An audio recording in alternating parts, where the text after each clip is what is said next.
محترم بزرگوں، یہ امام ترمذی رحمۃ اللہ علیہ باب لائے ہیں اور باب کا عنوان قائم کیا ہے کہ جو تم میں سے حلم والے ہیں، یعنی علم والے ہیں، جو علم زیادہ رکھتے ہیں وہ میرے قریب بیٹھا کریں۔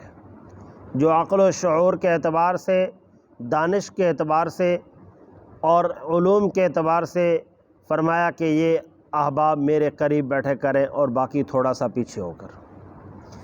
یہاں پر یہ عنوان قائم کیا گیا ہے کہ جب نماز ادا کی جائے، چونکہ نماز کا معاملہ بیان ہو رہا تھا، فرمایا کہ مسجد کے اندر جب نماز کے وقت ہو جائے تو اس وقت میں جو پیچھے کھڑے ہوں تو وہ لوگ کھڑے ہوں جو علم والے ہوں۔ ان کی دو وجوہات ہیں۔ پہلی وجہ یہ ہے کہ اگر امام صاحب کو کسی قسم کے مسئلے کے اندر کوئی پریشانی ہو جائے گی تو فرمایا کہ میرے قریب وہ کھڑے ہوں تاکہ ان کو مسئلہ یعنی سجدہ سہو کی ضرورت پڑ گئی ہے یا قرآن مجید میں کوئی تلفظ کے اندر غلطی آ گئی ہے تو اس کی ادائیگی کے اندر علم والے صحیح معنی ادا کروا سکتے ہیں۔ اور فرمایا کہ دوسرے معاملہ کہ میرے قریب یہ کھڑے ہوں، اس کی وجہ یہ بھی ہے کہ میں اللہ کا آخری پیغمبر ہوں اور میرے بعد نبوت کا دروازہ بند ہے اور اب یہ دین قیامت تک چلنا ہے۔ میرے پاس وہ بیٹھے تاکہ دین کو صحیح معنی سمجھ کے امت مسلمہ تک پہنچا دیں۔ اس لیے فرمایا رحمت والے نبی صلی اللہ تعالیٰ علیہ وسلم نے کہ میرے پاس وہ بیٹھے کریں۔ اس لیے علماء کرام نے لکھا ہے، فرمایا کہ جو امام صاحب کے پیچھے ہو تو وہ کم از کم وہ آدمی ہو جو شریعت کے موافقت زیادہ رکھتا ہو، یعنی باشرہ ہو، تاکہ امام صاحب کو اگر کسی قسم کا عارضہ لاحق ہو جائے تو وہ نماز بھی ادا کروا سکے اور اس کو نماز بھی خود کو بھی آتی ہو اور اس کو کم از کم حلال اور حرام کے مسائل کا علم بھی ہو، نماز کے مسائل کا علم بھی کچھ نہ کچھ ہو، تو اس آدمی کو چاہیے کہ امام صاحب کے پیچھے قریب بیٹھے، اس لیے تاکہ اگر امام صاحب کو کسی قسم کی کوئی مسئلہ بن جائے تو اس وقت میں وہ امام صاحب کا مددگار بن سکے۔ انسان ہے، انسان کے جسم میں بہت ساری کمی کوتاہیاں ہیں، اگر کوئی وضو ٹوٹ جاتا ہے تو ایسی صورتحال کے اندر امام صاحب کے پیچھے بیٹھا ہو۔ فرمایا کہ میرے قریب وہ لوگ بیٹھا کریں جو تم میں سے کیا ہے عقل والے ہیں، دانشور لوگ ہیں، سمجھدار لوگ ہیں، علوم و فہوم کے ساتھ تھوڑا سا ان کا تعلق ہے۔ فرمایا کہ اس کو میرے قریب وہ بیٹھا کریں۔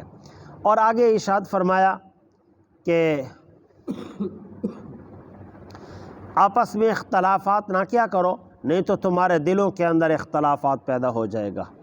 اور پھر فرمایا کہ حیشات الاسواق، بازار مت جایا کرو،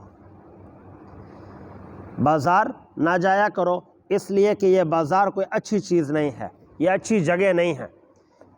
یہاں پر بازار کے اندر نہ جانے کی فرمایا کہ اس کے اندر ایک تو یہ بیان کیا گیا کہ بازار کے اندر نہ جایا کرو، اس لیے کہ بازار کے اندر وہاں پر شور و شغف ہوتا ہے، وہاں پر لڑائی جھگڑا ہوتا ہے، وہاں پر گالم گلوچ بھی ہو رہی ہوتی ہے، اس لیے وہاں پر نہ جایا کرو۔ یا یہ اس کا مطلب ہے کہ جب تم مسجد میں آ جاؤ تو مسجد کو بازار نہ بناؤ۔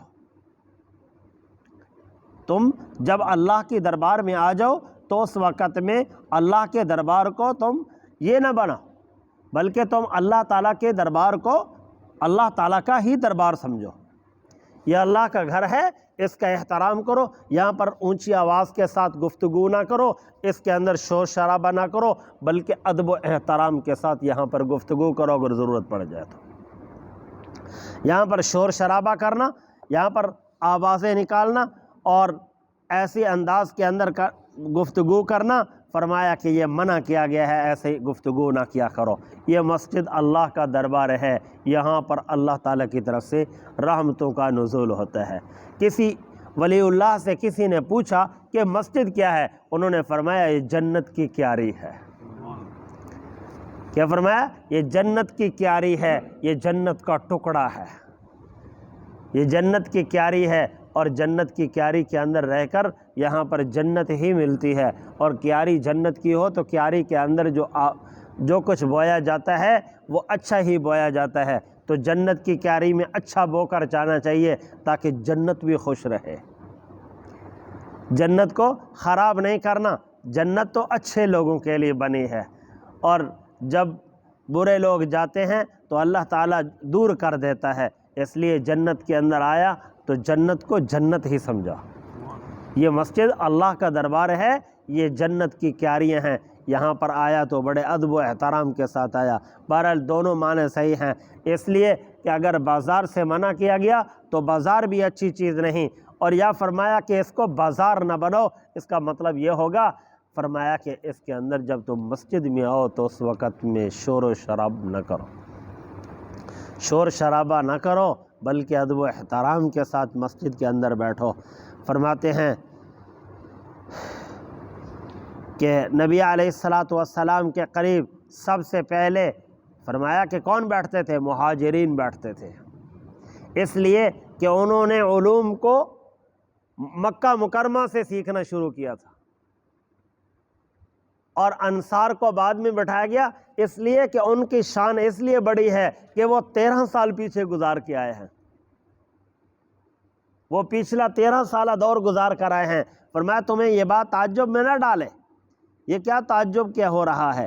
فرمایا کہ اس بات کو یاد کرو، اور فرماتے ہیں اس روایت کو نقل کیا ہے خالد الحذا نے، فرماتے کہ الحذا امام ترمذی رحمۃ اللہ علیہ فرماتے ہیں یہ تمہیں کہیں نہ کسی کے یہ معلوم ہو جائے کہ یہ نہ سوچو کہ اس حذا سے مراد کیا ہے کہ یہ کوئی جوتیوں کے گانٹھنے والا تھا۔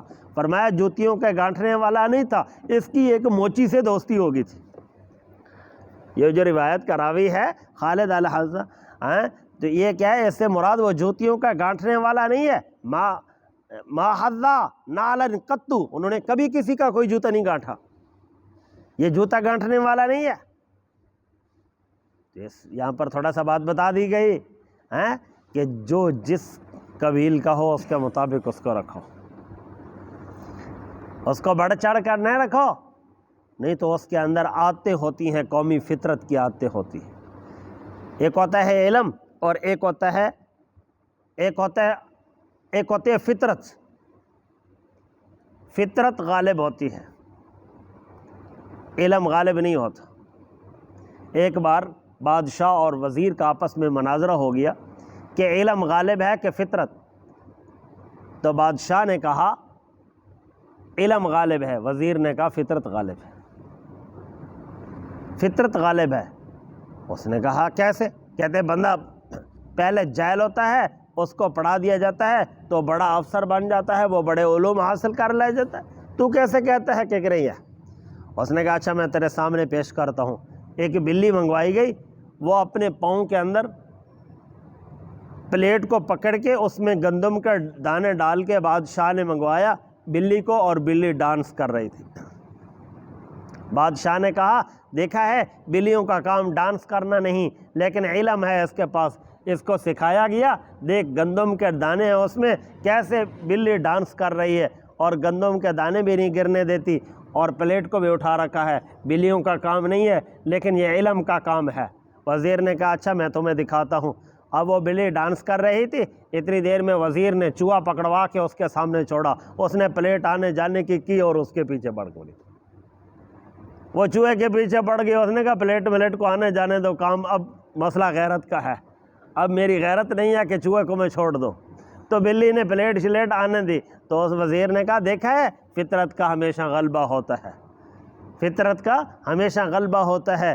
اس لیے جو نیچے خاندان کا ہوتا تو اس نے کیا کہنا تھا، دیکھو موچیوں کی کیا حیثیت، وہ تو چمڑے حلال اور حرام اکٹھے کرنے والے، اس کی کیا حیثیت؟ نبی علیہ السلام کا فرمان فرمایا نہیں، یہ چمڑے والے کے پاس بیٹھتے تھے، کوئی اپنا کام ہوگا، یہ اس کو دین سکھاتے تھے، یہ اس کے پاس جا کر بیٹھتے تھے۔ کس وجہ سے بیٹھتے تھے؟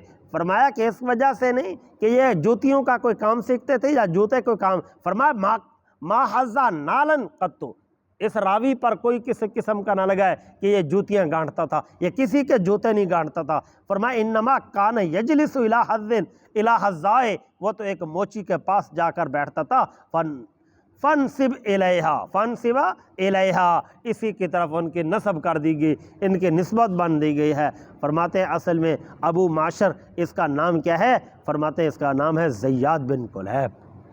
کیسے امام ترمذی رحمۃ اللہ علیہ ایک ایک بات کو کانٹ چھانٹ کر کے باہر نکالا، کتنا ہی نکالا ہے، اور امام ترمذی رحمۃ اللہ علیہ بتا دیا کہ میں بھی امام کے ماننے والا ہوں، یہ بھی بتا دیا کہ میں بھی اپنے امام کے ماننے والا ہوں، میں امام کو مانتا ہوں، میں امام کو مانتا ہوں۔ امام ترمذی رحمۃ اللہ علیہ بھی بتا دیا کہ میں اپنے امام کو ماننے والا ہوں، میں اپنے امام کی تقلید کرنے والا ہوں، میں امام کو چھوڑنے والا نہیں ہوں۔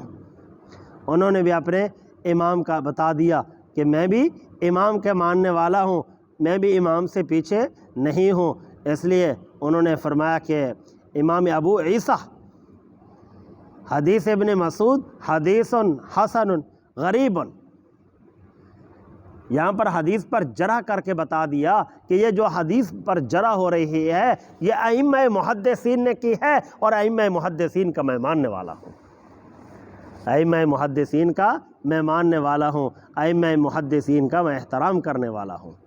کسی قسم کا کسی کو شک نہ پڑے، امام ترمذی رحمۃ اللہ علیہ بھی تقلید کرنے والے تھے، مقلد تھے، غیر مقلد نہیں تھے، وہابی صاف صاف لفظوں میں وہابی نہیں تھے، سنی تھے، صاف صاف لفظوں میں کیا تھے؟ سنی تھے، وہابی نہیں تھے۔ امام ترمذی رحمۃ اللہ علیہ پر کسی قسم کا ذوف، کسی قسم کا اس طرح کا الزام نہ دیا جائے، اور امام ترمذی رحمۃ اللہ علیہ کی کتاب کو ہاتھ لگانا مشکل ہے، ہاتھ لگانا مشکل ہے۔ اب ان بیچاروں نے کیا کیا، اس کے جو اوپر والی کتاب ہے اس کا ترجمہ چھاپ لیا اور اس کے اندر وہ حدیثیں لگا دی جو ان کو پسند تھی، باقی چھوڑ دی۔